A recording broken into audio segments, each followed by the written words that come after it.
ఒక కథలో ఒక సాధువు ఒక కుక్కని, నీ దగ్గర 5 నచ్చని గుణాలు ఉన్నాయి. 1, నువ్వు ఎప్పుడు గోడపైనే ఉచ్చపోస్తావు. 2, భిక్షగాళ్లను చూసి అరుస్తావు. 3, వెళ్తున్న వాహనాల వెంట పరిగెడతావు. 4, రాత్రుళ్ళు నిద్రపోకుండా అరుస్తావు.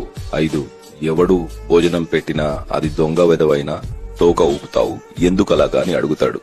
దానికి కుక్క, నేను గోడ మీద లేక ఎవరూ తిరగని చోటులో ఎందుకు ఉచ్చపోస్తాను అంటే, భోజనం భూమిపైన పెడతారు కాబట్టి ఆ ప్రదేశాన్ని శుభ్రంగా ఉంచాలని. భిక్షగాళ్లను చూసి ఎందుకు అరుస్తానంటే, కష్టపడి పని చేయకుండా ఎదటి వారిని ఎందుకు యాచిస్తున్నారని కోపంతో అరుస్తాను.